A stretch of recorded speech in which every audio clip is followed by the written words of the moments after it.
Welcome to a series of podcasts discussing series of films. I'm Matt. I'm Dave.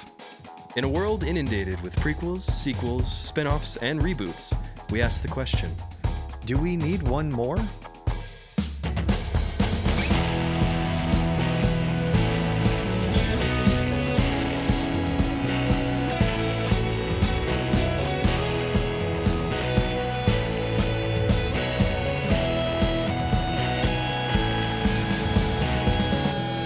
I think we do. I think we don't. Okay, so I was going to intro this show with a pun that I have been thinking of for like 2 weeks. Yeah. It didn't take me 2 weeks to come up with it, I should note, because it's quite simple and dumb. I was waiting. Right. You're about to find out.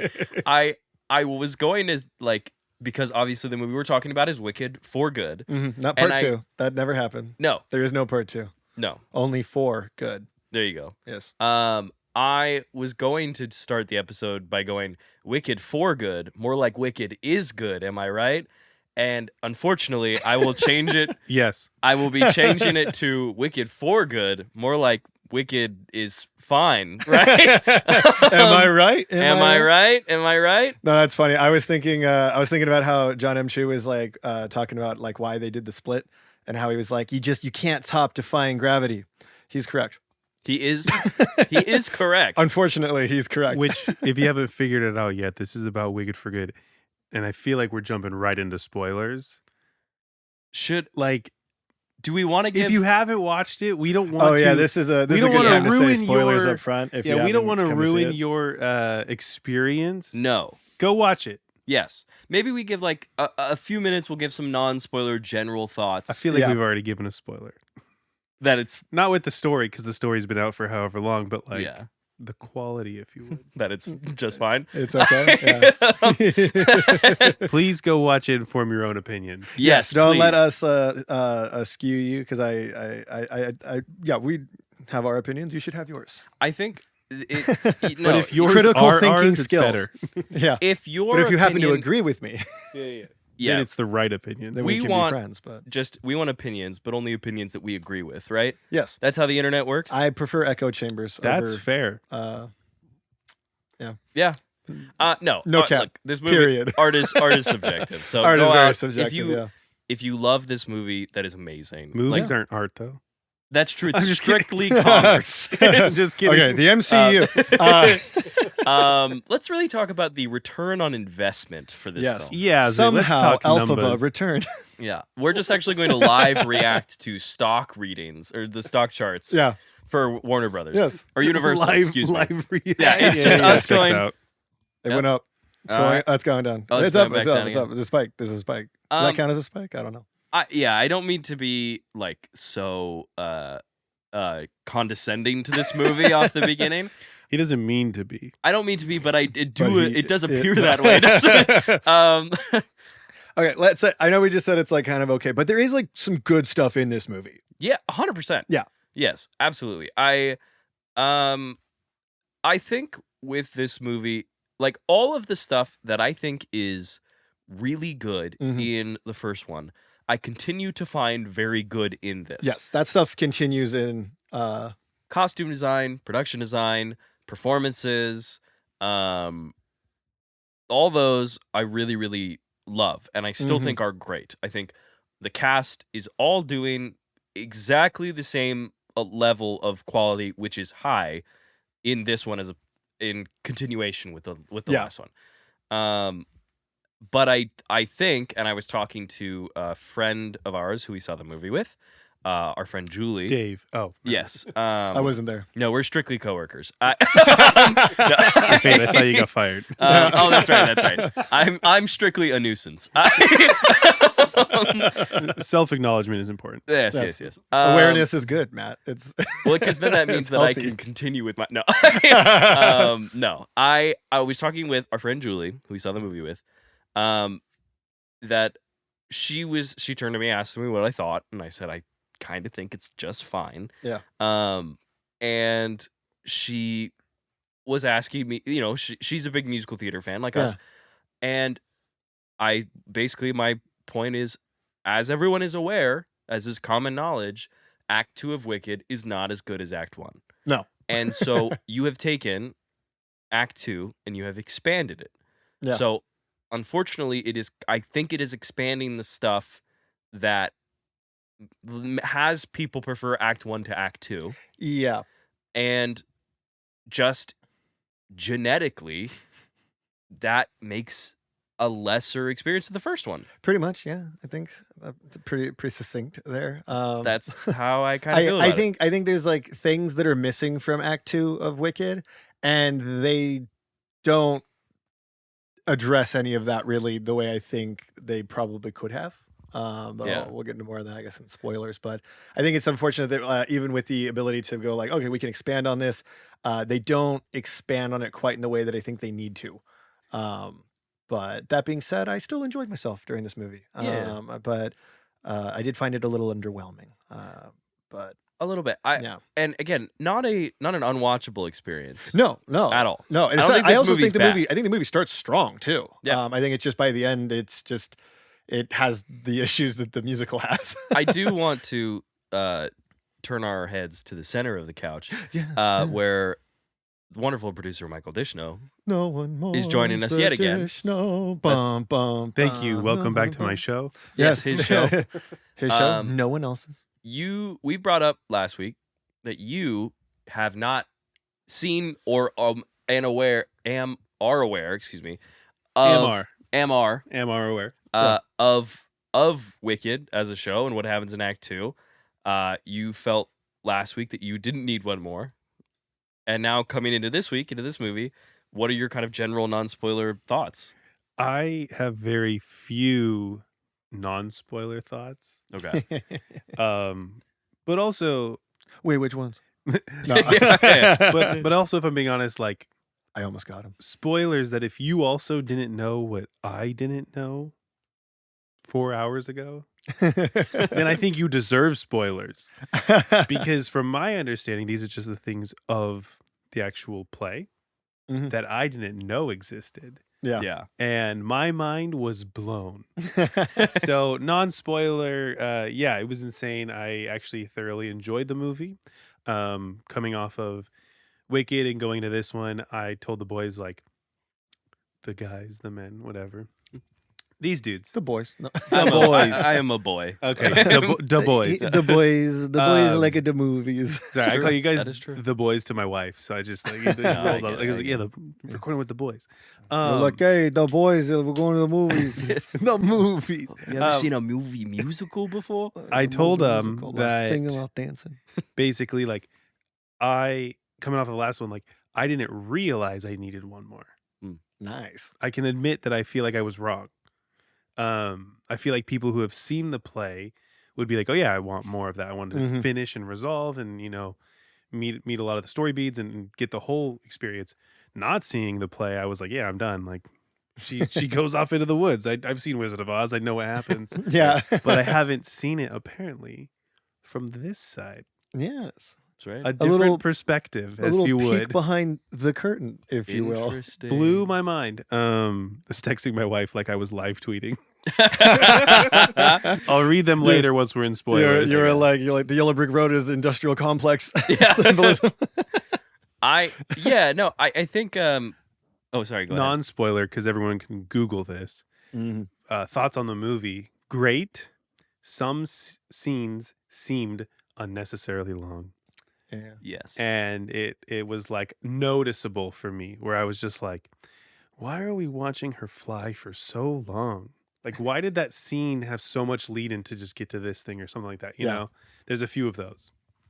Yeah, we were talking about this before recording the show. We've brought this up, that the screenwriters of the film, I am pulling their names up right now because I cannot remember them. I think off it's the top of my head. screenwriter 1 and 2. You're right. Yes. It's Winnie Holzman and Dana Fox. They did part 1, right? Yes, I'm assuming. I believe. Presumably. They were in an interview I saw where they were discussing making this specific one, making Wicked for Good. Yeah. And they acknowledged that Act 2 of the stage show is 45 minutes long. Nice. This movie is a little bit longer than that. By how much? It is 2 hours and 18 minutes long. Wow. So it is over double the length. significantly longer. And they were talking about how they were trying to find ways to continue to expand and unpack the story.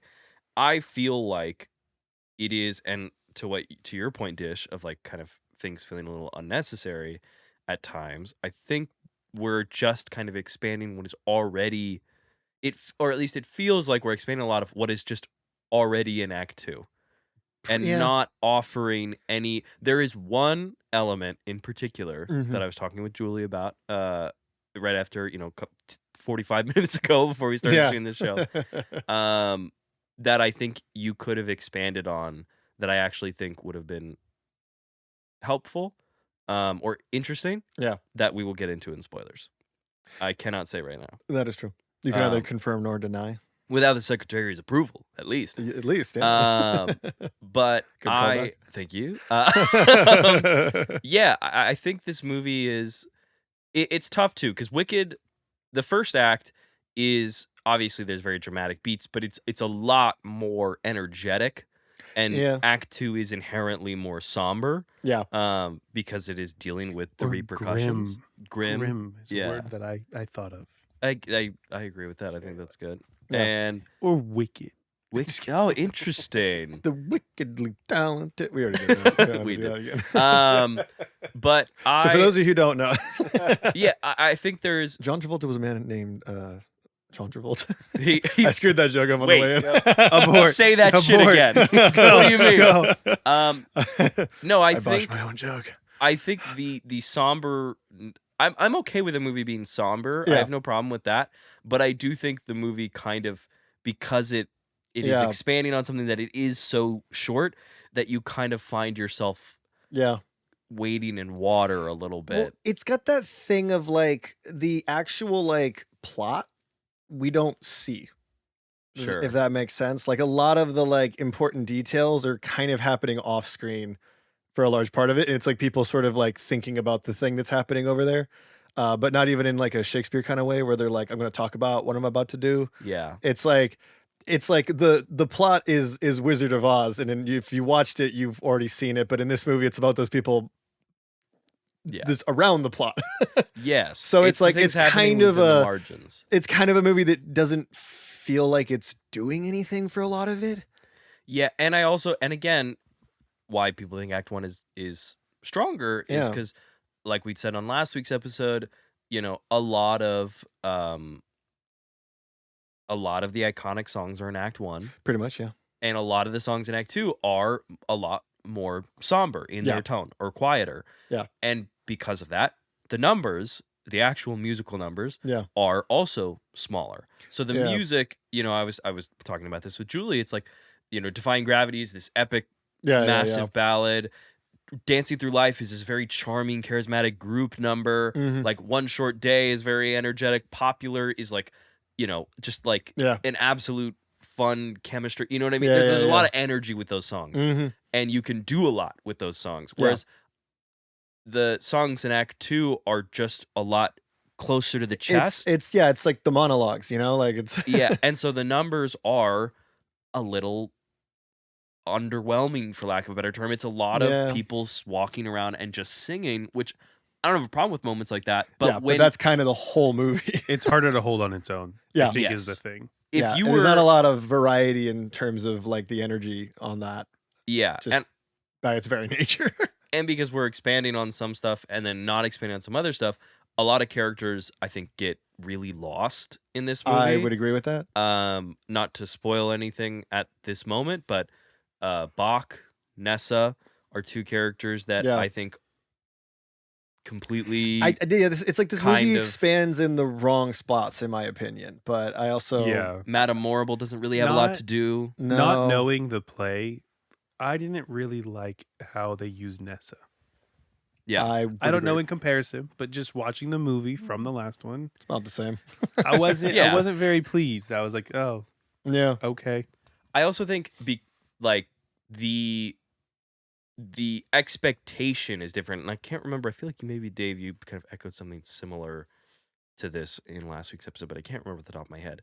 I was thinking about this on the drive over. I mean, we recorded it like 6 months ago. So. That is accurate. A little bit. We did record it not last week, but wait, what year am I in? What were we in the timeline?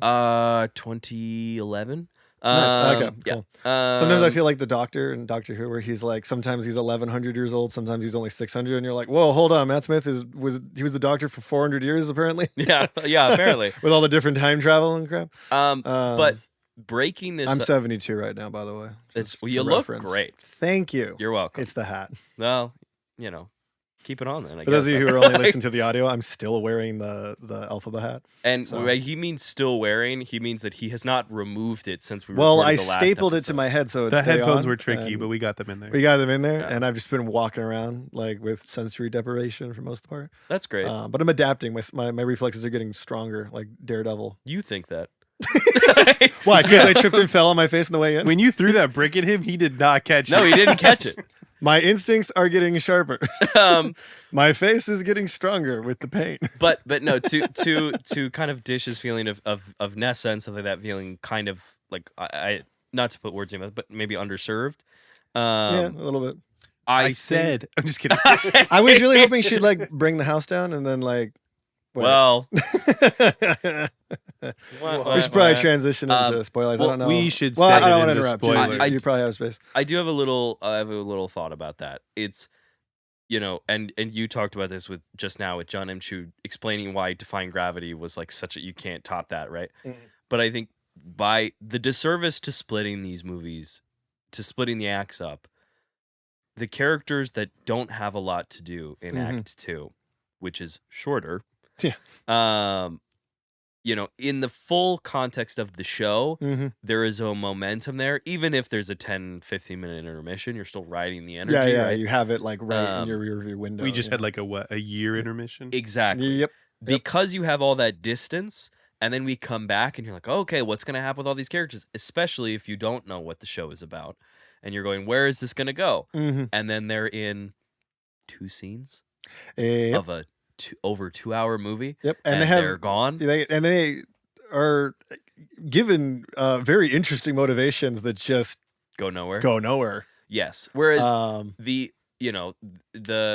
show, again, like the actual show is, there's just a different context to it, and you're able to you digest that stuff differently. Mm-hmm. But yeah, certain characters will show up pretty consistently in the beginning, go away, show back up for 2 seconds, and then go away again. Yep. And outside of kind of our main trio of Alphaba, Glinda, and Fiyero, basically that is what happens with a lot of the characters. Yeah. But yeah, that is. It's because it's so stretched out, though, is the thing. Yeah, exactly. It's like padded in kind of a. I mean, it doesn't like feel super padded, but it is. It's not. I will say, because we're in non-spoilers, so I can bring this stuff up. Oh, we are? Shit. Or non-spoilers, I said. Oh, you did Sorry. say non-spoiler. I'm bad at listening. No, it's okay. I kind of mumbled that, which is really good to do when you're podcasting, is mumble. Okay. So my point is, blah, blah, blah, blah, blah. I think I mumble all the time, and it's really bad. I don't think this movie is poorly paced. No. For a movie that is as long as it is, I didn't find it, like, I didn't find myself bored, but I do find it kind of not badly structured, but like a little bit. I think the bit. movie's kind of super anticlimactic. It is. It's not poorly paced. It's not necessarily poorly directed. No, it's not. Still doing all the stuff that he's good at. I feel like he's doing other things. There's certain things he's doing in this one. I think he's actually doing better than the first movie. But I think it's the writing where the movie stuff. And I don't mean to like put the writers on blast. I think they have an impossible task. I think they have an impossible task with the existing musical and I think there's just like certain issues the musical has that just carry over into this. And I think they had a great opportunity by making this the second half to like address those issues or to expand on those, and they don't. Yeah. And I think that's a little disappointing. But like this was saying, I still enjoyed myself. Totally. I feel like I don't want to feel like I'm kind of on super like negative. But You say that a lot when you're coming on super negative. yeah, I'm just kidding. it's like I don't want. I hate this movie, but I It's don't like- want to sound like I hate this movie. Can I say part- something and not come off like an asshole? The tough part of it is being critical Yeah, while not trying to be. yeah. I do think this movie. I think if you like Wicked, you're obviously going to have a good time. I Like, think so. Yeah. I just think, like I said earlier, kind of just genetically in the story of this, it is just not as good. And I think for me, the numbers come to mind. Like realistically, let's face it, I'd have to see some evidence here to persuade me this isn't the case. But they probably made 2 for money. You know what I mean? Oh no, they Like 1000% they made 2 for Yeah. money, and I, as a viewer, would have preferred honestly do something different that not everyone's doing. Make a movie with an intermission.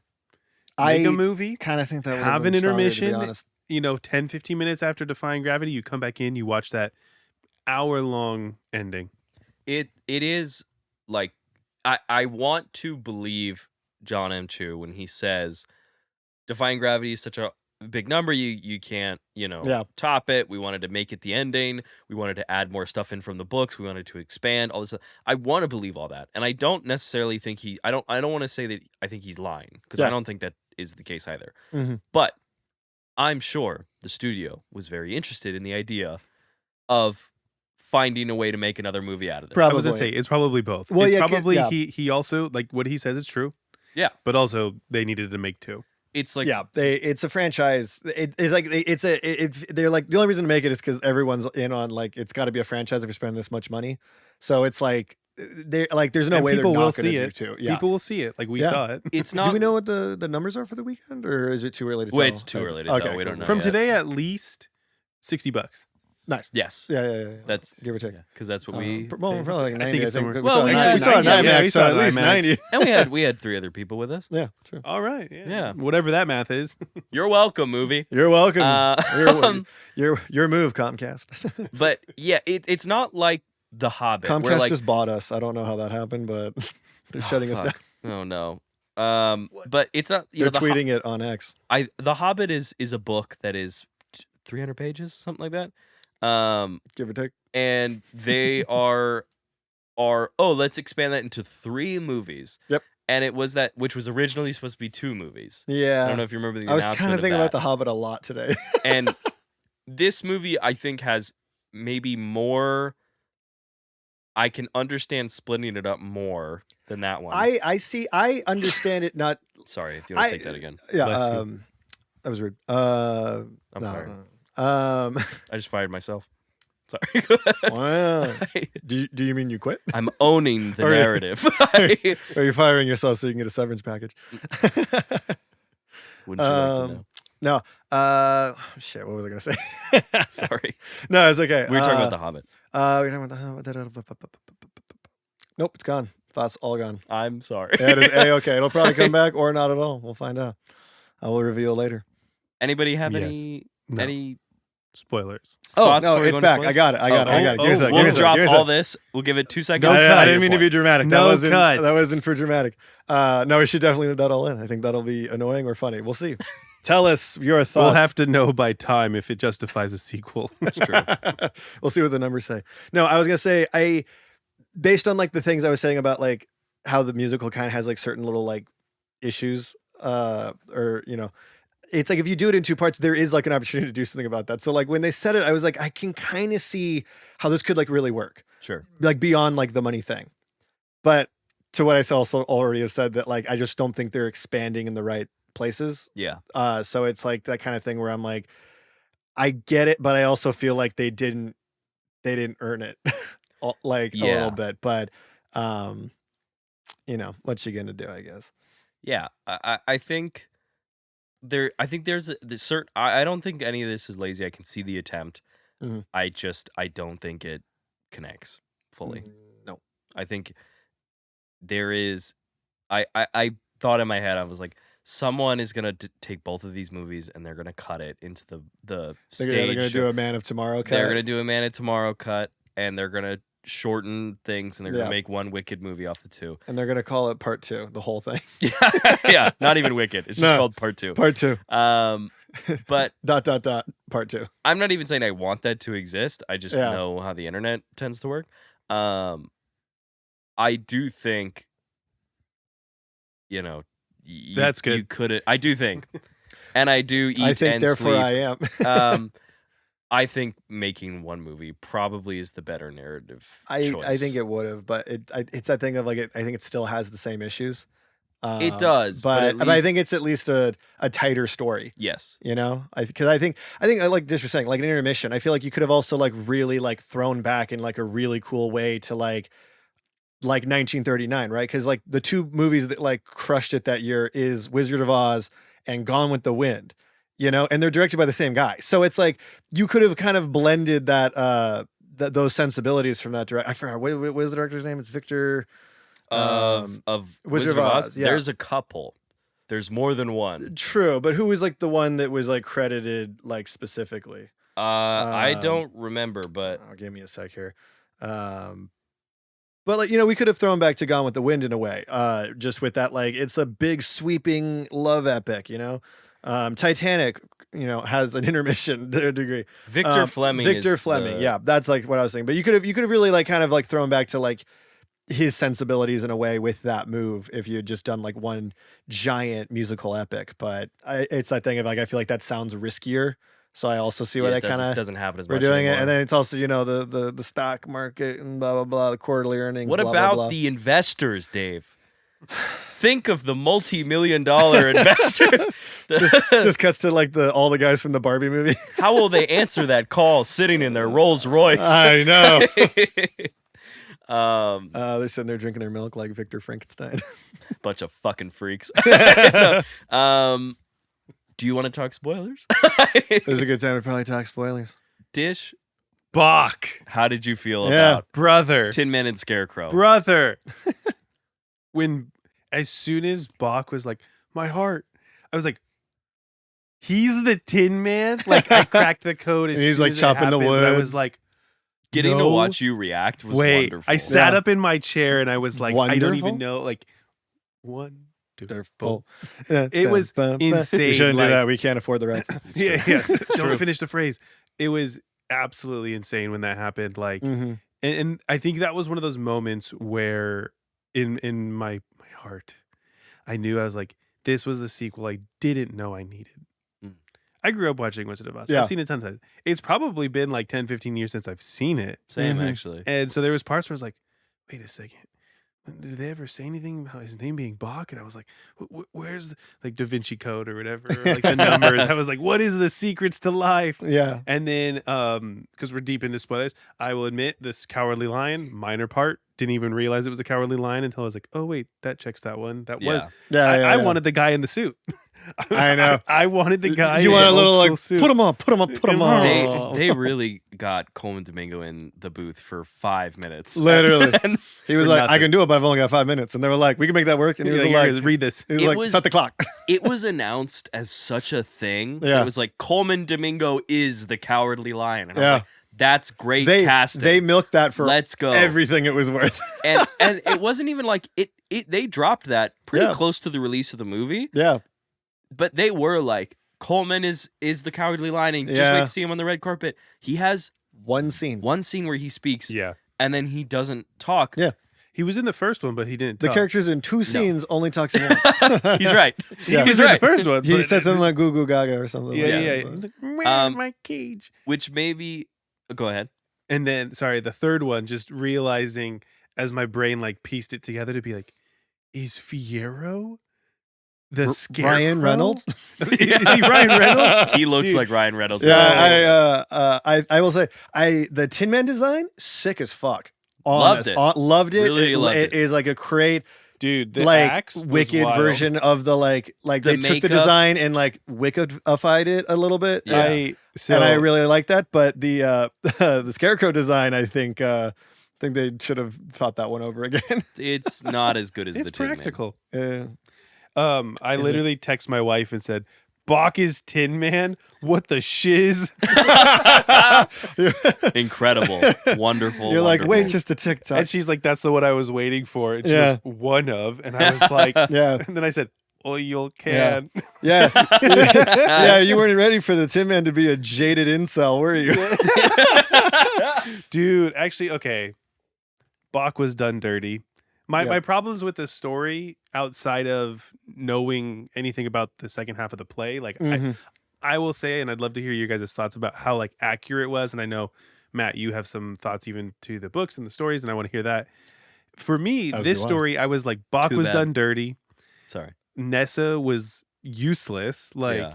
Nessa was in like we said, like 2 to 3 scenes, and Yeah. I just felt like robbed. I was like, I thought she was gonna be bigger. Like I thought there's gonna be more to that. Like if we were- taller, yeah, Yeah, actually physically taller. like maybe 50 feet tall. maybe wearing a big Yeah. coat or to be the something. governor. You know, that Holy was the shit. thing. But dude, Yeah, I she guess. totally just like enslaved Bach. Like Yeah. that was Just low dirty. key was that was kind of That was dirty to be That- like Munchkins can't leave now either. And it's like yeah. Nessa taking a turn towards the more sinister Wicked Wick of the East. is Mhm. is in the show. Yeah. That Yeah. is all there. Yeah.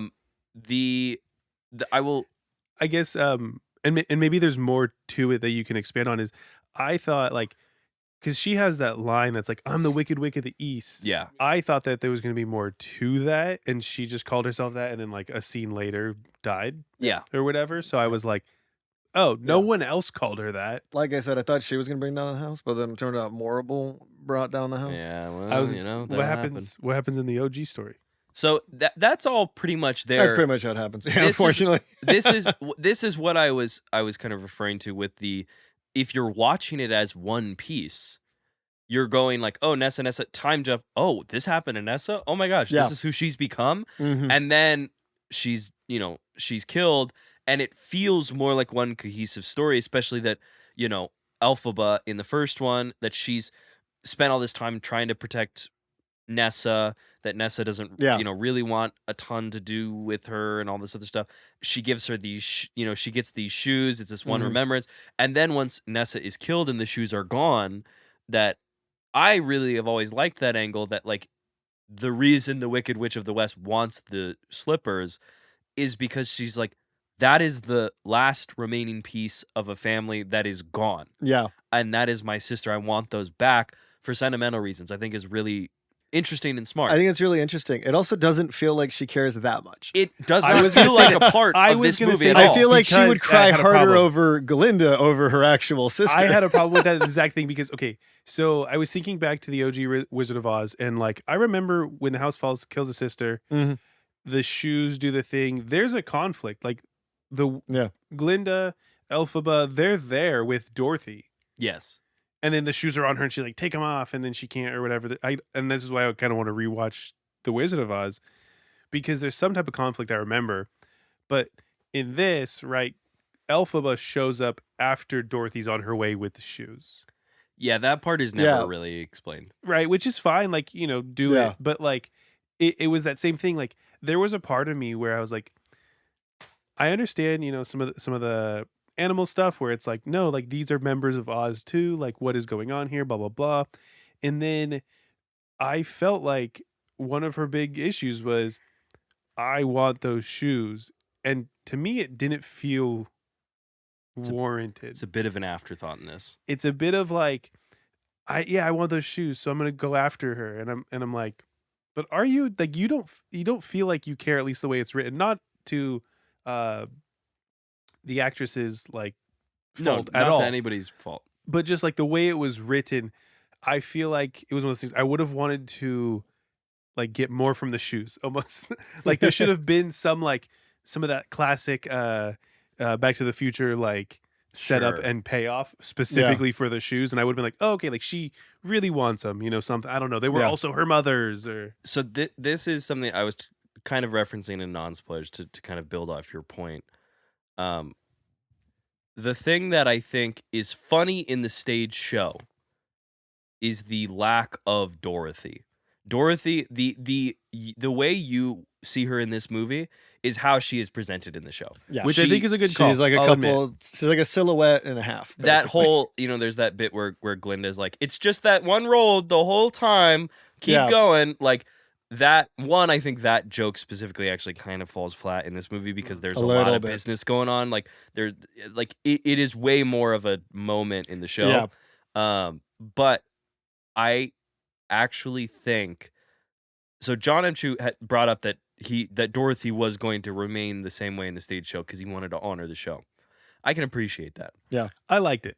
I don't dislike it, but I think if you're expanding, I think you make Dorothy you bring her in. That's kind of what I was gonna say. I true. think that would have made the ending more climactic. Is like actually doing Wizard of Oz. You just do Wizard of Oz, and I know that's kind of Like tricky you to do expand. without like probably getting into some copyright territory. And like, oh well, now they're just doing Wizard of Oz. But I feel like with all that background, it would have been like, no, here's the movie you saw, but it's hitting completely different. Well, it's but also, this movie's like this like has to do this thing of like where it's like where you feel like you're supposed to feel a plot beat, they just skip over because it's the movie. So it's like all the things, all the plot beats that happen now are just in the Wizard of Oz. So it's like weird to have a movie that is just happening around a different movie. There's a bit, assuming everyone just watched it also, I will say, because it's like it's been a minute. I feel like I know the movie pretty well because I've watched it a lot. Yeah. But I was like, did this happen? Like you kind of have to remember that movie. It takes a little bit. It takes that a little bit for granted. Like I think so. I have not read the Wicked books. I did a little bit of research to just have some knowledge. Dorothy, Elphaba and Dorothy, I think like have a moment together in the book where Elphaba sees Dorothy as like that she sees their similarities. I think Dorothy being a character actually is a better addition to this movie than just kind of expanding on what is already there. And to your point of like copyright stuff, I think the big thing is they are not able, you can use the characters from the book because the book, I believe, is in the public domain. Like the book is... Yeah, they could have done a version of Dorothy. The iconography from the movie which is why the slippers in this are silver like the book and not ruby. There's that little reference that the the shoes heat up and they turn red. Yeah, a lot of the designs are very similar, but they're like changed enough where they don't actually like... Yeah, so you could... You can do the story. You can do that. They're just respecting the musical, which again, I can appreciate, but it again, as a collective whole, Act 2, when that happens, when Dorothy shows up, because you had this whole act like previously that you're witnessing as one piece, you're like, I get it. We're not doing that, right? And then doing it this way where you're separating the two and you're making them two different entities and you're marketing Dorothy and you're marketing the announcement of who plays the Cowardly Lion and all this other stuff. Like you're showing shots of the Tin Man. You want people to be like, by the way, the Wizard of Oz characters from the Wizard of Oz are in this. You are kind of shooting yourself in the foot by not including them. I was gonna say, you could be more intrigued to be like, oh. And Fiyero disappears the whole movie. Because they want to save the reveal. Which I can understand. But I don't think it works. I don't think it works. It doesn't. It's by the time he finally shows up, the like, oh my god, he was the Scarecrow moment is actually like replaced by that feeling you get when the Beast turns human in Beauty and the Beast, and you're like, oh, Well, also with like you're like where'd he go? He was so handsome. Not even with like just like that like the makeup itself. When Bach becomes the Tin Man, that all happens in one sequence.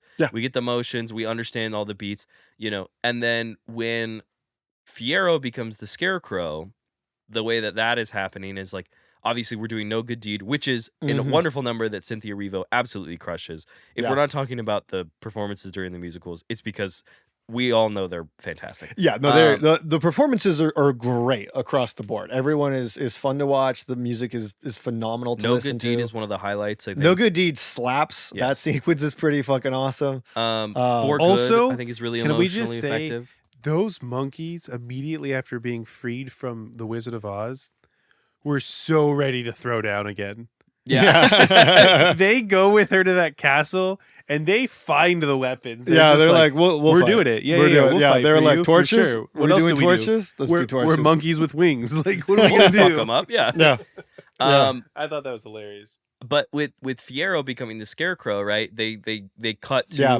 him being hung up in the field. They cut to his Mhm. You hands see like it happen. going through the So it's like, Yeah, hay. it's like Not much of a it's not reveal. much of a reveal. It's just you're just delaying the punchline almost to the point where like the joke doesn't land. Which Not that it's a joke, but you know. let me throw this structurally out. speaking. So, Wizard of Oz came out forever ago. I was born. I probably watched it around the time I was, I don't know, 5. I think it's Mhm. 1939, right? Yeah, for the last 1939. 20, 25 years of my life, I have thought the Wicked Witch of the West is dead. Yes. I have just understood that the witch is dead. And it blew my mind that she's not. Yeah. Like, that was wild. Yeah. Because, like, I was trying to piece it together and be like, okay, but how does this fit in? And for me, I was like, dude, there's like, Fiero's in love with this girl. Yeah. And there's no way that he's going with Dorothy to be like, yeah, let's go talk to the wizard and then we'll kill Elphaba. Yeah. Like, what? And so one of the ways I rationalized it and like formulated like, okay, what's the story? Right. The Scarecrow wants a brain. Yes. Right. Mhm. Like, that's his thing. And so it's like, okay, did this spell like get rid of his brain and so he has no memories? Yeah. But that obviously wasn't the case No. because there was that one minor line that was like, go to my family's castle. There's secret tunnels. Yeah. And then, yeah. we just, it's all good. This is the thing where it's like, I think one of the things they should have expanded on is they could have essentially done a heist movie Yes. where the heist is we're faking the death of the Wicked Witch. We are doing a coup to put Glinda in charge, but that's not really what happens. No, and I understand. And I don't even know when they really make their plan.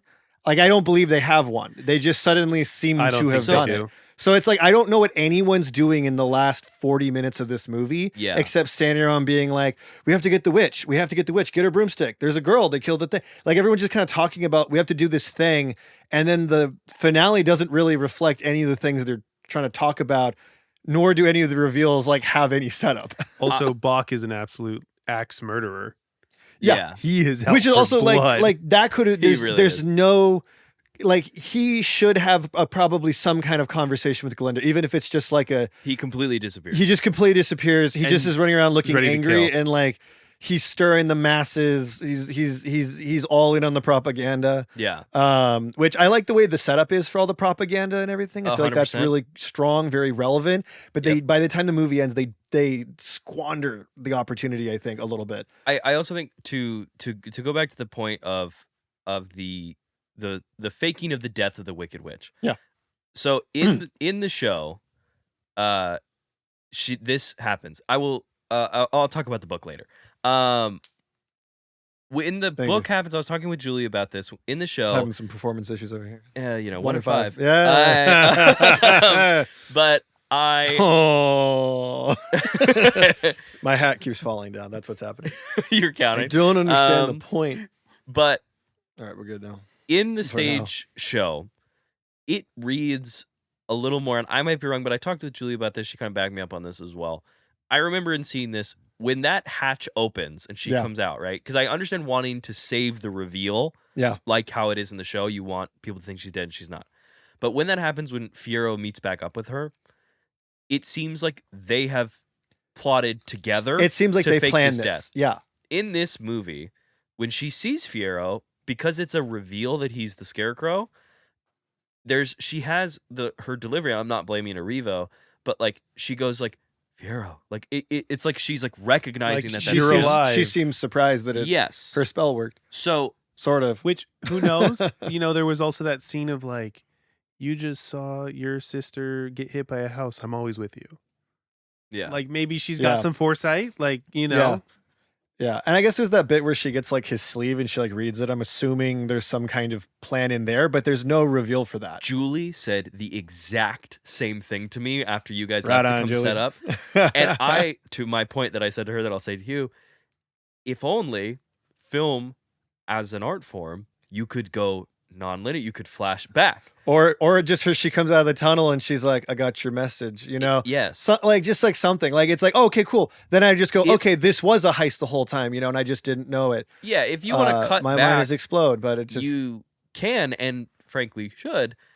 And the movie just doesn't do that. the movie just feels really aimless. It just feels like it's trying to dodge the plot points of Wizard of Oz, and then that's it. Like, it just, I don't know what anyone's like really trying to do.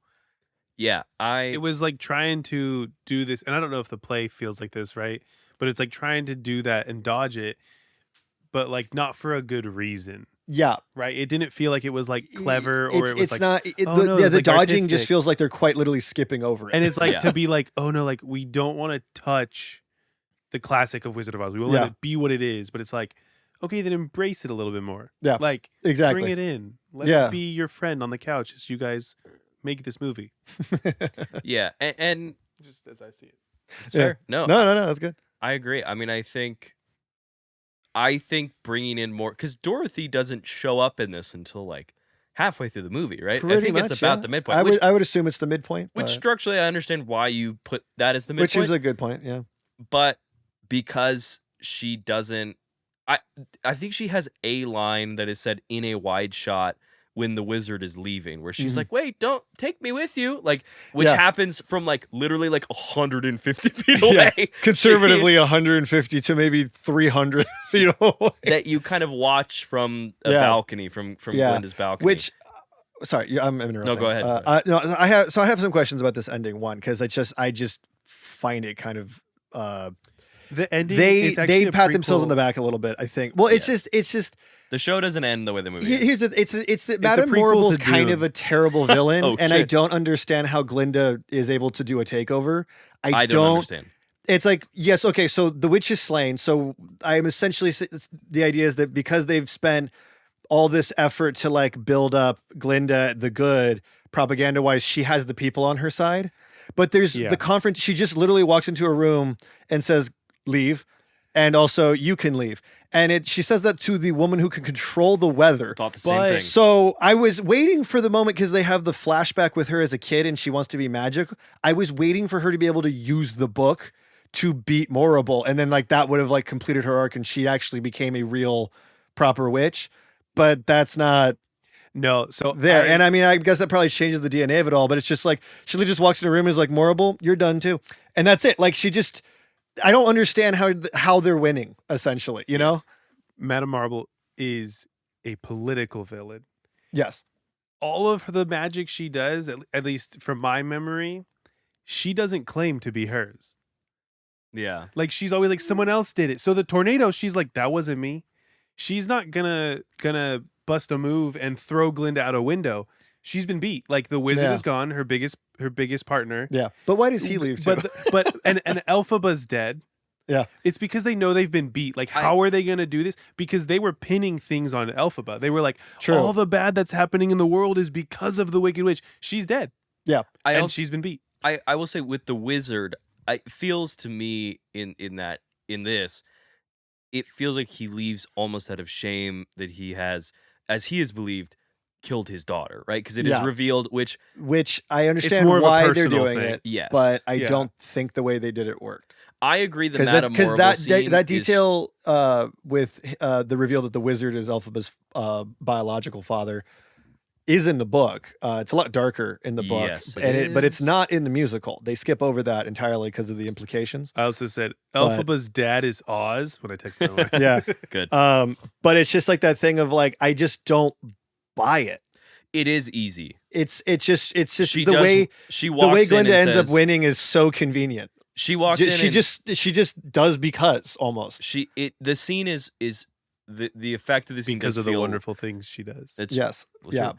It does. The scene does read as, by the way, movie's over. You've lost. It's like she wins because she has to. It doesn't like I needed a moment where they're like, no, arrest her, and they're like, no, she's Glinda the good. Like, what's going on? Like, and then like there needed to be a moment where like you see like because of the circumstances, Glinda really has become the one true leader of Oz now, like well, I also think kind of thing. And because Madame Morrible and Oz are both two characters that in their own respective ways, operate kind of in the shadows. Yeah. Madame Morrible kind of hiding, and Oz literally, obviously Yeah. hiding. Like, you want, Oz he leaves in solitude and, in Yeah. disgrace, and you want the towns, you want the people of Oz to see them. Yeah. And it does happen so privately, Yeah.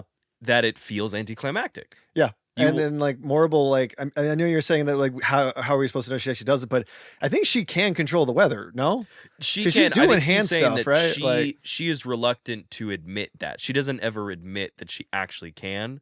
Okay. We know she She can. does See, it that's in the- really she doesn't confusing. say it. That's really confusing to me though, because like the whole thing is like she's like I am like magic, like and That But also, is- so is Oz. That is true in yeah, the and Oz first. is like implied to be like the reason everyone looks to him is because he's also supposed to be like magic. So it's like Yeah. weird that one of the few like No. actual magic users is like being shy about it. She does in the first movie when Elphaba levitates everything. Morrible does go, "That was me. I did that." Yeah. And then she does change the weather in Yeah, front of Elphaba. And like she also does that moment where she changes the skywriting in this one, yeah, and then it like that is more hidden. Yeah, that's more hidden. Also she's doing a lot of work for not a lot of action. Because they set up that Elphaba knows about the weather thing, because in this movie, once the cyclone comes in and kills Nessa Rose, Yeah. she has that line to Glinda where she's like, "A cyclone comes out of nowhere and drops a house on my sister. Yeah. That's a coincidence." Yeah. Yeah, it's like that thing of like I agree. with I'm you. okay with her like winning because she has the power of the people on her side, but I never got that detail. Like I'm connecting some dots and reaching a little bit with that one on my own. I don't feel like the movie actually showed me, and I wish it had showed me. Yeah, I So- get that. I think I agree in that it didn't show enough. I think Glinda has that like introspective, like, I have the power of the people, but do I want it if it means this? Yeah. Like that's obviously happening for her. Mhm. But I actually feel like it was like the chess pieces were put in the right spot in the very end when all she had to do was walk in and be like, "Hey, by the way, you killed your daughter Yeah. through all of this. Here's the proof." And he's like, "Oh my gosh." And we got the, nice little flashback. Yeah. Also, was that supposed to be the same scene from the first movie? It is actually it is the scene. Okay. It's the scene, and if you go back and listen, obviously the guy who's which scene? "Have Another Drink," that song. Oh, that that scene. sequence. Sorry, I thought we were talking And about the that's bit all of where a they were sudden like Jeff frolicking Goldblum. through the woods. No, the that's Ford, footage but, that- the Jeff yeah. Goldblum piece. The Jeff Goldblum. Yeah, That is yeah. the same scene, but they cut and they add They that. cut and they add a little Okay, bit that of. it's de-aged now Goldblum. him. And okay. Yeah. Okay, I was well, like, probably he wait. probably was standing there, but It's a body heavily double. modified. It's his voice. Yeah. Yeah. And so Mhm. that was one of the ones where I was like, for me, it was believable to see the Wizard of Oz be like, "I'm so ashamed. I've lost my biggest enemy that I've been using to pit the people against. yeah, I lost her. my scapegoat. So what am I supposed to do now? Because I don't have this substance. I'm not a Yeah. person that has all this power. I think I'm just gonna bounce and be this mythical guy that left because I had to leave." Yeah, And then I still do think that Madame Marable, like, I think that it made sense to me for Glinda to be able to walk in there and be like, "Hey, you've been beat. Like, you don't have the monkeys. You don't have your scapegoat of Elphaba still."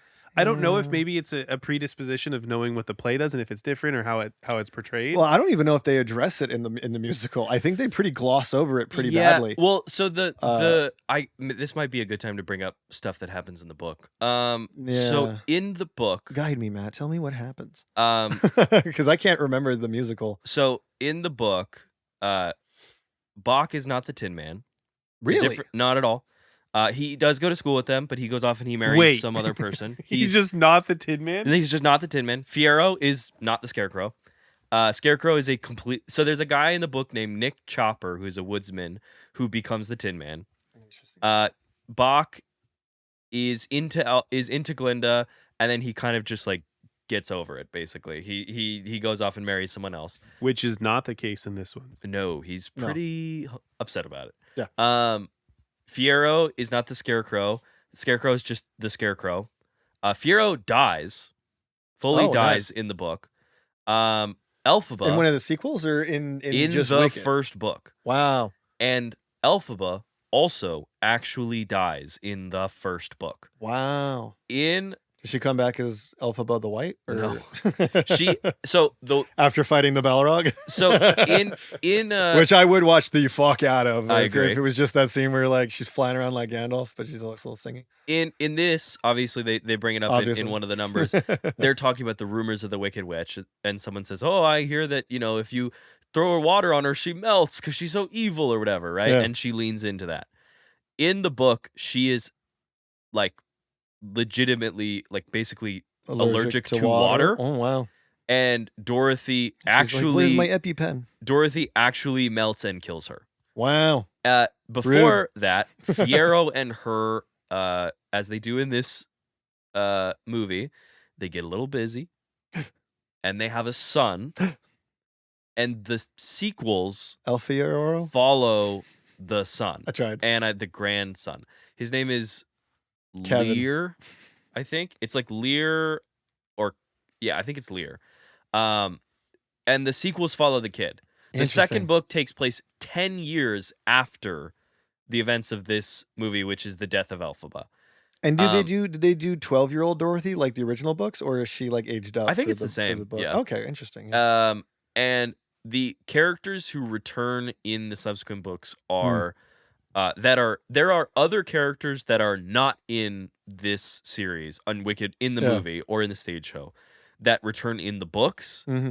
So I'm not really counting them right now for the purposes of this show in terms of narrative runway of characters to bring back, because in these adaptations they are characters we have yet to introduce. The characters that are in this that are in the other books, Bach does appear in the books. Yeah. After the Cowardly Lion also appears. Yeah. And shows back up. I believe the third book he's like co-lead or something. I don't know. He's like he's like part of the title. The sequel to this Wicked 3 Bach's Revenge. I will let you know legitimately. So obviously this first book is called Wicked. Yeah. The second book is called Son of a Witch. And then I will let you know that affected what my score was going to be for this movie, I think. I'm so sorry. Glinda also. No, in a good way. In a good way. Oh, okay. Well, Glinda also returns. Okay.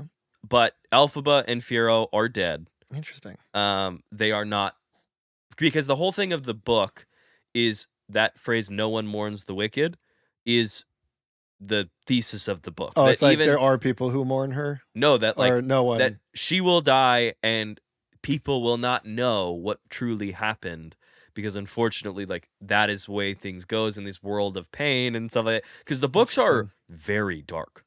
They sound sad. There are a lot. There's a lot of more sad than interesting too. There is not to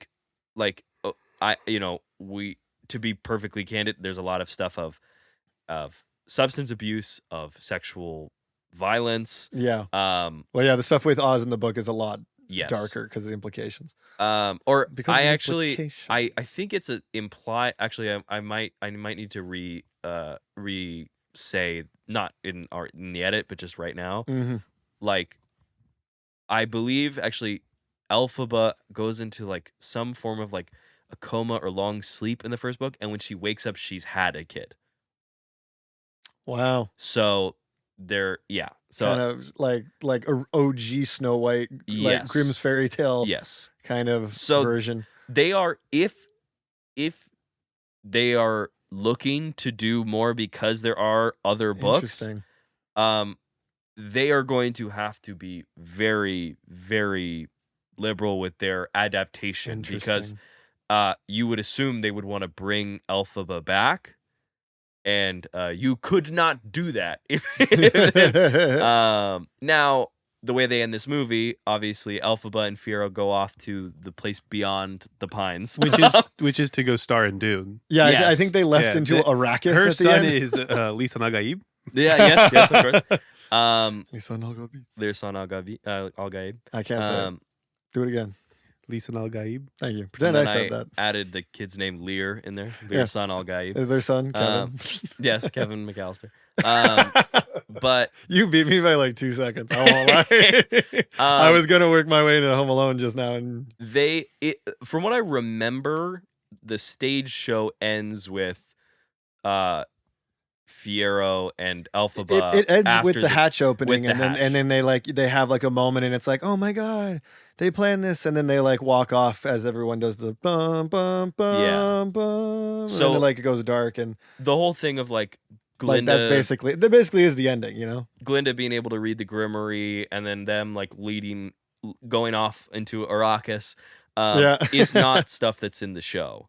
And it's not stuff in the book because Yep. they die. Yep. So is it in the show? It's kind of like Glinda never gets magic. No, I don't think so. No, she doesn't. But I feel like there was a great opportunity because they have that whole flashback with the kid, and I thought maybe they were going to add that, but I do think or something akin to that, or like, you know, even if it was like symbolically like, no, the magic was the friends we made all the way along. That's how Something it like that, feels but- when the Grimoire opens, is like, Yeah. I Which I guess is what they're kind of going for, I suppose. But I'm not a guy who like needs everything explained to me in a movie. Like I am Are you fine sure? to like, yeah, I want like a PowerPoint notes. yeah. No, like I don't need you to explain everything. I'm more than happy with things being implied or thematic or all this other stuff.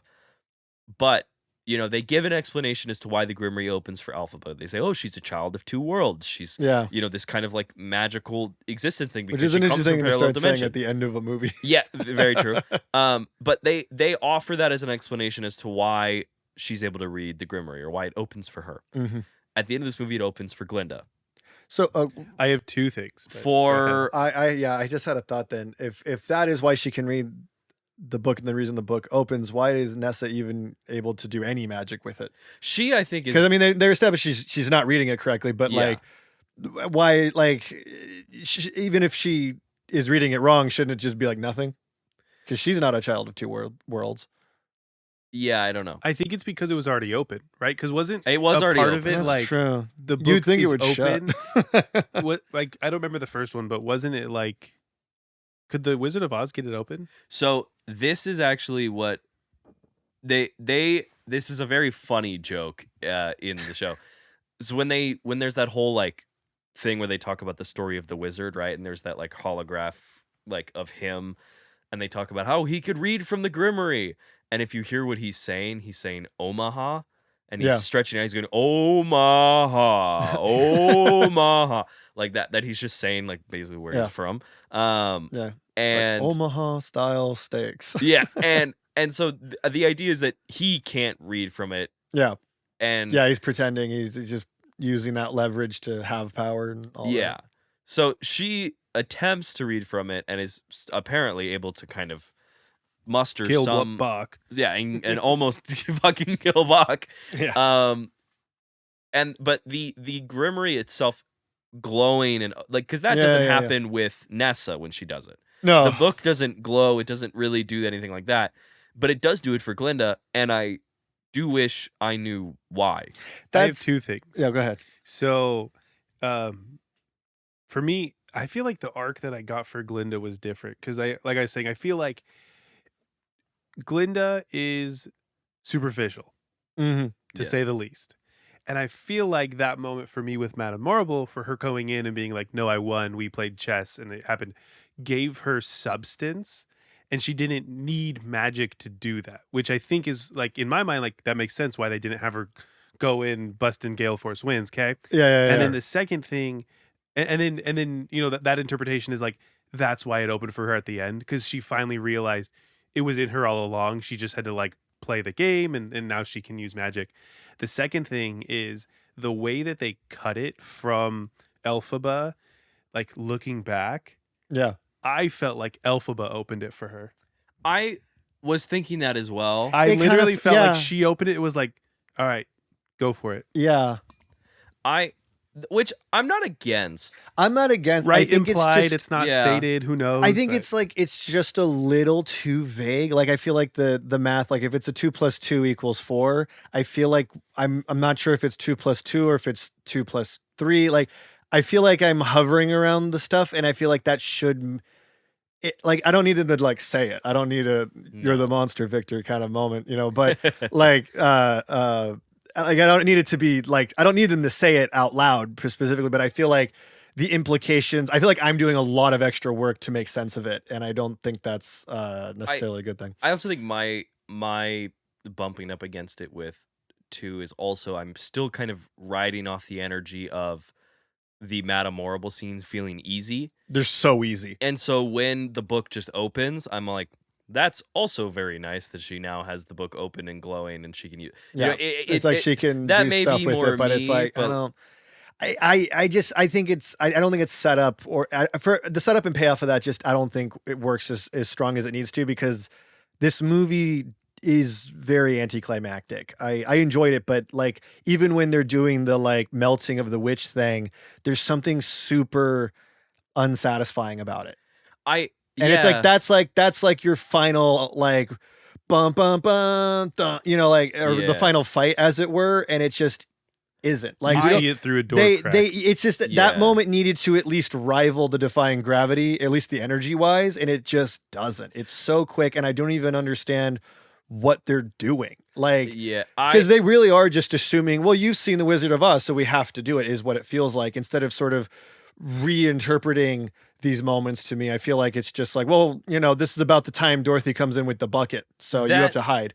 I So it's like, I don't know. Like I just feel like they could have done a little more there. I get that. I personally I liked watching it from Glinda's perspective, seeing it behind the door. I enjoy that a lot. I like the idea of it. I do agree it is a little like It this just falls flat to me. it feels a little oddly quiet. I don't know what it is.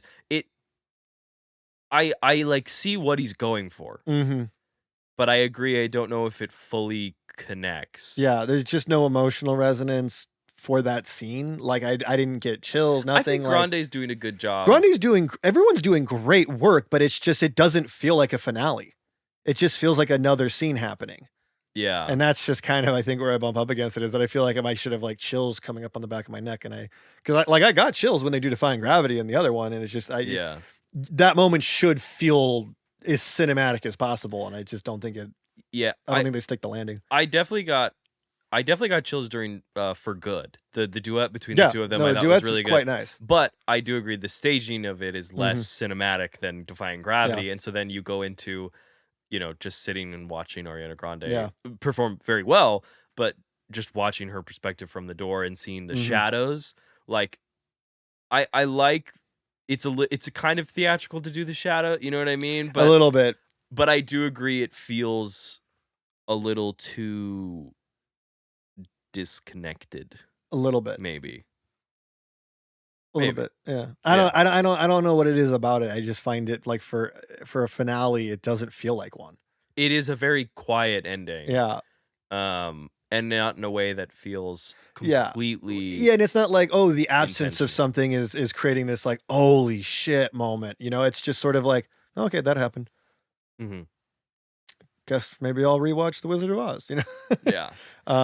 But I definitely think, again, I think this movie would actually be, I think it's a maybe not better. I don't want to rewrite the movie, but I think Dorothy being a non-character in the stage show is kind of a funny joke. Yeah.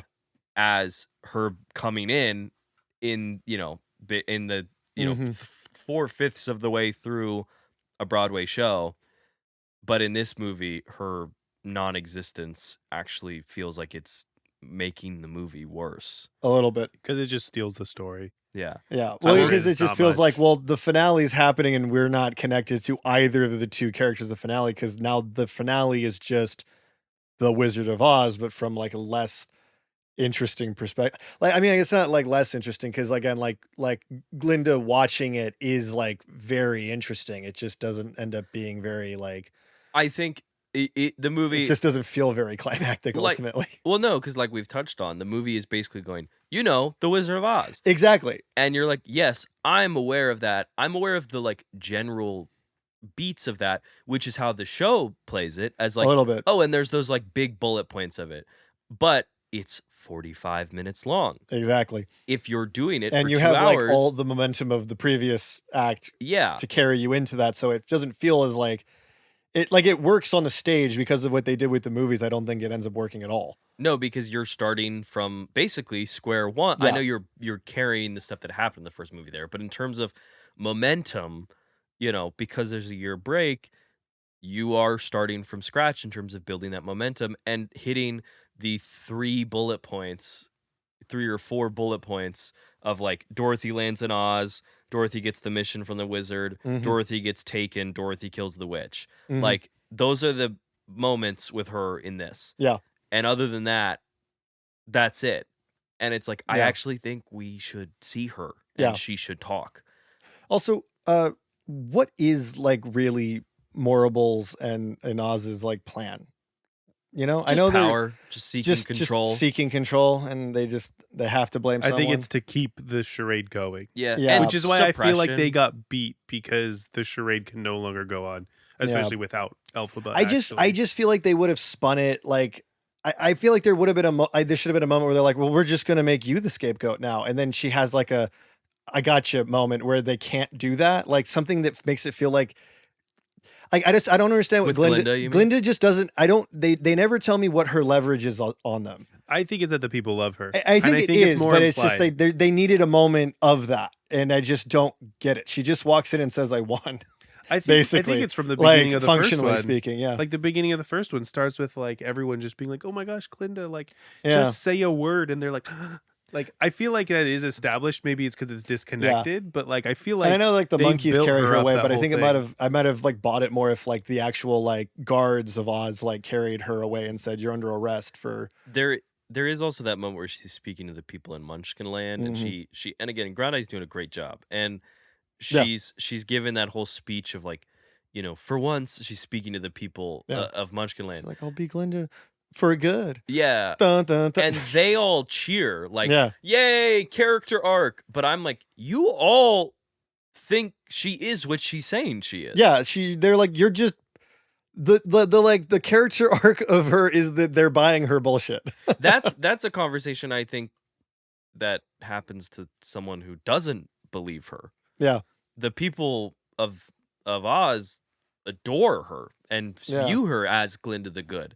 Yeah. That, like, even if I honestly think, that monologue being something more, again, not trying to rewrite the movie, but like her giving some kind of admission Yeah. of the lies of this. And I understand the show and the intent of the book and all this other stuff is that idea of like, and Elphaba says it at one point that she's like, you have to be good. Someone has to be wicked in order for you to be good. Yeah. Like that they're like, this show has never been about it ending with like the people of Oz being like, oh my gosh, we misunderstood the Wicked Witch. Yeah. It is more like you're understanding the side of a person who has exploited and suppressed and used as propaganda. Yeah. And I am not really seeking to change all that, but I do think the beat of her being like, for you, I will finally be good. Yeah. And them all cheering like that is something new. Yeah. To them, it's not. Yeah. You know what I mean? That's kind of how I feel about that. Yeah. But do we have any final thoughts? Do we want to get Luini one score? I'm ready to go into the score. I was just gonna say I feel like they also set up a lot of the like I guess the politics of it I just don't buy, and it bothers me a little bit. Weirdly, I think the Phantom Menace does a better job with politics than this movie. Which politics are you? Well, because like they have the thing about the scapegoat and like all the stuff with the animals is there's definitely some allegorical stuff to some current political things that are going on. Certainly. And Like I don't what? think no, I just but it's just like by the time the finale ends, they're just like because like Morrible and Oz have done an incredible job of doing propaganda to like be like anti-Munchkin, anti-animal, anti-witch. Yeah, and then just on a dime, Glinda's just like, and all our friends, and everyone's like, yeah, cool, animals. And I'm just like, I know it's a magical, fantastical place, but I'm like, what is anyone's motivation for being like cool again? Because they kind of all were like down bad for like oppressing people, and now they're just like, well, you could also look at it as like the people didn't hate animals, but Oz did. So like that's why it's like people are back and like. But if they cool, didn't hate cool them, how did that propaganda work and give them power? You know what I mean? I feel like if they weren't on board, they wouldn't. Well, because people aren't running around killing animals or caging them up, right? No, but they are being driven out of Oz, so you'd have to assume that there's something. But the police state is happening, doing I guess, that. but... Like the Oz army is doing that in my mind. It does seem like in the first movie that is happening more. It is initially starting very quietly. Yeah. that when Dr. Dillamond is like, there used to be you'd hear Peter all these Dinklage different not animals. back in this movie. No, Dillamond back, Dinklage not back. Yeah. But he talks about it and he's like, and now like there is that something bad is that like there's like we don't know what it is, but something is going on, and there's the bit with the lion in the first one where they're like, oh, take a look at this. We call it a cage. They're introducing it. They're framing it as something positive. I do think, the movie isn't really hitting a lot of how the people of Oz are reacting. It's a very easy ending. Like, we did it, guys. But I do think racism has been beat. I do think it's work. Like, that Oz is just like, he's introducing it because the people are not aware of this. He's like, hey, this is much better for them. Don't worry. Like, kind of a thing. True. I And guess they just go along because they're not overthinking it. So when That's the animals fair. are back, they're like, okay. Yeah. Okay. That's They fair. fall for propaganda. They probably the should have way that- reestablished that a tiny bit in this movie because I have forgotten most of what happens in the first movie from that standpoint. But it's how people in history, how we've all fall, how certain people nowadays fall for propaganda. They seek an answer, and evil people offer a misguided, wrong, like, bigoted answer. In what way? Everybody strap in. I'm about to yell for 45 minutes. The no length longer of Wicked a movie Act 2. podcast. But I do agree. I think the exploration of that would be something I would like to see more. I think a couple minutes on that would have probably been good. There's that, and then we didn't really talk about how Elphaba and Fiyero floated to the bed. Loved that. That was great.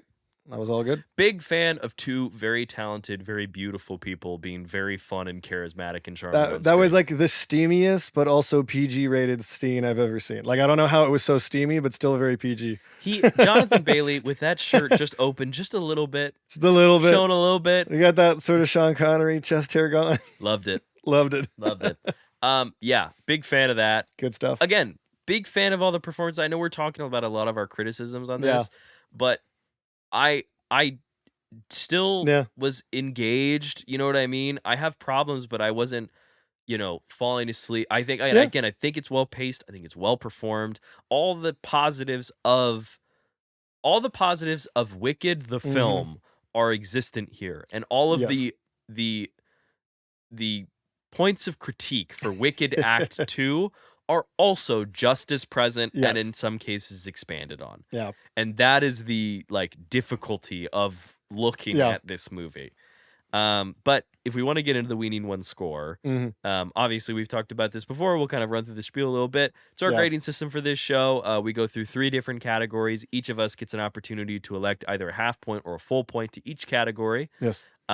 If we all score to that total 9, which would be the max that the 3 of us could give together. One of us has the opportunity to add an additional bonus point, which would then bump it into the We Need One scoreboard, or kind of Hall of Fame board that we have going on right now. Right now, currently, Back to the Future is the only one that is up there. Yes. And that is how we're going to go through. The 3 categories are quality of film, general kind of Roger Ebert, thumbs up, thumbs down. Do you think it's well structured, characters well written, well paced, all that stuff? The pieces of the movie, right? Yeah. Is this well constructed? Category 2 is rewatchability. Is it entertaining? Is this a world that you want to go back to in this film or in subsequent films? Are you having a good time? And part 3, the thesis of our show, narrative runway. Are there plot points, character points, themes that you think could be explored and are of fertile ground in a sequel? We do not lean into box office when it comes to this podcast. It is strictly kind of a narrative. Box office. You wouldn't run into box office? Right. I wouldn't. Do we think Bach has an office? No, absolutely not. Yeah. But we don't talk about the finances. That does not dictate what we think really quantifies a sequel. Yes. It's all about narrative runway on this narrative show. Runway, baby. Yes. So Dish is like, I'm 1,000% only here for the money. Do we? Who wants to start? We want to go. Dave, you're in the hat. You want to go? I'm in the hat. I'm in the hot seat with the hat. I'm in a hat, but you're in the hat. Yes. So I am only giving this a 1 out of 3. Okay. It's a half point and a half point situation for me. I know I come across very negative on this movie, but I don't mean to be. I I enjoyed this movie, but I don't enjoy it enough to rewatch it, I think. Mm. And so I'm only giving it a half point. And I'm giving a half point for quality because I feel like they gave themselves a great opportunity to solve some of the critiques of the second half from the musical, and they've expanded in a lot of ways that do not solve any of those problems. Yeah. And I find that super disappointing. So I feel like I can only do half point for that. And I just don't think there is any narrative runway. I feel like also part of the fun of Wicked is like the story, the other perspective of the Wizard of Oz. And so after this, I don't know quite what the intrigue is. And also, since they're even reluctant to really even do anything with the Wizard of Oz stuff, and I understand they're doing what the stage show does by like hiding a lot of it. I feel like there was just a lot of opportunity to do stuff with all that. And in terms of narrative runway, I don't even know what that would be, because I mean you've gone into some of the plot details in the book, but like sounds like the way this movie ends, it they wouldn't even be able to use anything from the books anyway. So I don't see where the narrative runway is there. So I unfortunately have to give it a 1 out of 3, I think. But again, I enjoy the movie for what it is. Fair. I'm not too far off from you. I know last week I gave it the full 3. I am giving this a 1.5 out of 3. I give it half a point for quality of film. I think it's not, again, I think production design, costume design, performances, music, like all that stuff is really strong. I think Jon M is still, I like him a lot. I really want, and I'm excited to see what he does next. I don't know if it's been announced. I don't know what he's doing next, but whatever it is, I'm excited for it. I like him quite a bit. I find this movie pretty well paced, given its long runtime and it kind of expanding on things that I don't think need to be expanded on. But yeah, I think structurally I have some problems with it. I think, like you said, it kind of exacerbates a lot of the problems of Act 2 as opposed to solving them. So I kind of give it that half point there. I don't know if I feel the full justification for splitting this up. Rewatchability, if I'm going to dive into Wicked again, Yeah. I might just watch the first one. You know what I mean? That's kinda one is where going to I'm give at. me the feeling that I was looking for. And then when it comes to narrative runway, I gave it the half point. I think, Fiero and Elphaba are off. I mean, they're basically in no man's land. So, like, I don't know where they're thinking of going. You could explore that. There is bits of, like, how do you come back from Oz, right? You could do stuff with, like, the king has left his kingdom. How do you, keep it running kind of a thing? Glinda learning to be all... There's stuff there. Excuse me, I'm going to take that last part one more time. And then moving into the stuff with the books, like, yes, Elphaba, Fiero are dead in the books. So, like, you can't adapt those books specifically, but there might be elements. Their son, right? You could bring in, you could do the time jump where it's 10 years later. Wicked Next Gen. Exactly. Yeah. Like Degrassi, The Next Generation. Yeah. Or Star Trek. So I don't know if there's, like, really fertile ground there, but there's not nothing. Is kind of where I see it. So I gave it the 1.5 out of 3. Okay. Dish? Give it a 2. Woo. I'm a 1 point for quality. Mhm. Solid movie. I give it a half point for rewatchability because I will rewatch it because my wife wants to see it. Nice. And I'll enjoy it. The little I think there's some movies that once you see it and you see the spoilers and there's a crazy plot twist, you're like, I'm never going to watch this again because it won't have the same effect because it was so much of a plot twist. Yeah. Sure. These I'd be like, oh yeah, okay, Tin Man. But I think it has some rewatchability because I would almost want to watch it if I ever watch the first one again. I may not enjoy it as much. But, True. I feel like double feature wise, it probably has some more rewatchability if you're doing it that way. But yeah, and then I do give a half point for narrative runway. I would love to see the Sand People of Oz. What is the next world over? What are they doing out there? She's got magic still. Who knows? I also wouldn't mind seeing, another political thriller about Glinda. Sure. You know, We'll see if you say it like that. That sounds awesome. She's in charge of Oz now. What does that mean? Who's coming back? What's going on? You do a Manchurian candidate kind of thing. I'm just saying. I think, and maybe for me it was because it was such a strong performance from Ariana Grande, and I'm like, I'd be down to see her again as Glinda. Maybe she gets powers, maybe she doesn't. What does that mean? Yeah. You know, I feel like you could have more conflict there to write about. So I give it the 2 points. For that, if you're good at math, you already know what we give it. But if you're not, I will spell it out for you guys. That equals 4.5.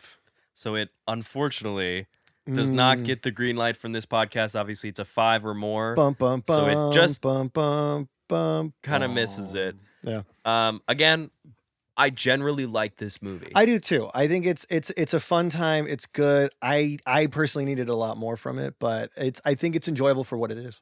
I agree. Again, kind of an impossible task. So I commend. I agree. I feel like it was a lot of it is kind of an impossible task. A lot of things stacked up against it. So yeah, but damn, I was kind of expecting to be like, let's keep doing Wicked 3 and 4 and all this. When we rolled up to the theater, I was really like. Yeah. You know, like a little fly. Like I was like, yes, let's go. And then it just by the time it ended, I was like, okay. Yeah.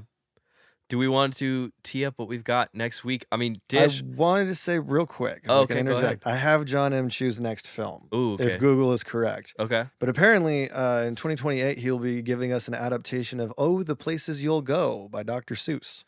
So I don't know what that means or how he's going to do it. If he's going to be like animated or if he's going to do a Jim Carrey Grinch situation, which I honestly kind of would be more interested in if he's going to do. I would prefer Cat in the Hat. Yeah. With what, Bill Hader? Or like you want another live action Cat in the Hat? Live action. We'll see what we can do. We'll see what we can do. If next week is what I think it is, I think Dish should introduce it.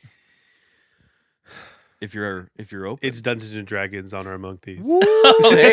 Valid. Lead-in. Well, lead-in was in part 1. That's true. Go watch the movie, and it's great. It is my I need one more. So spoiler for how I feel about it, but true.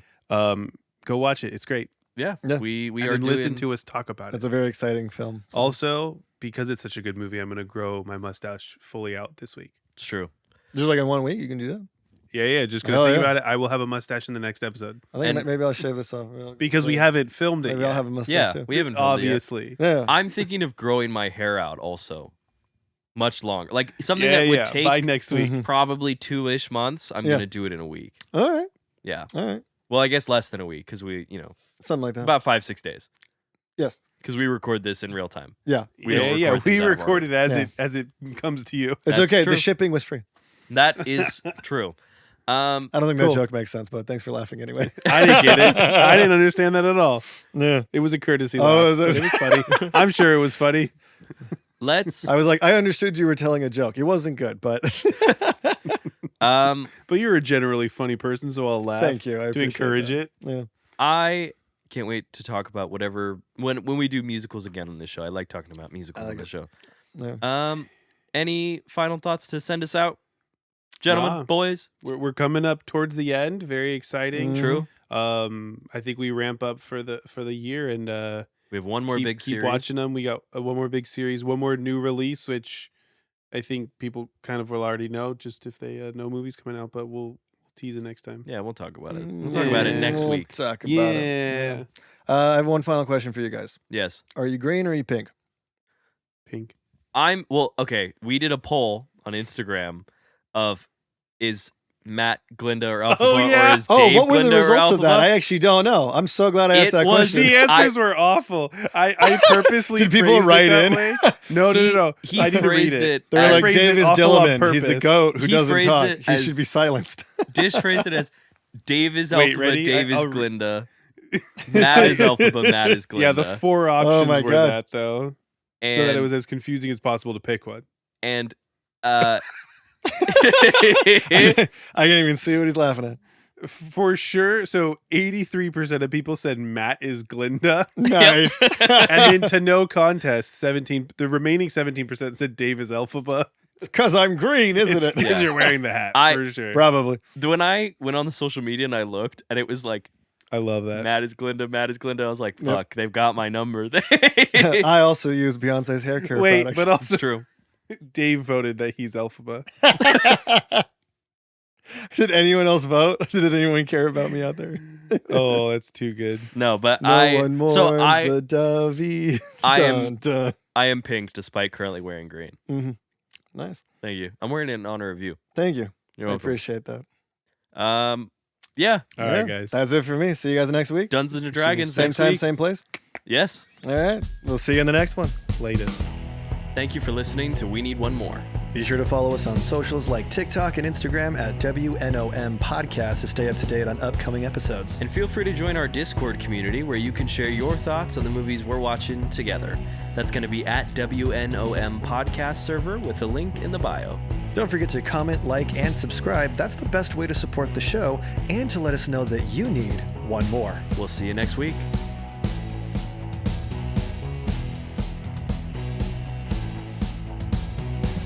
This podcast is produced by Pilot 9 and 9 Ball Creative.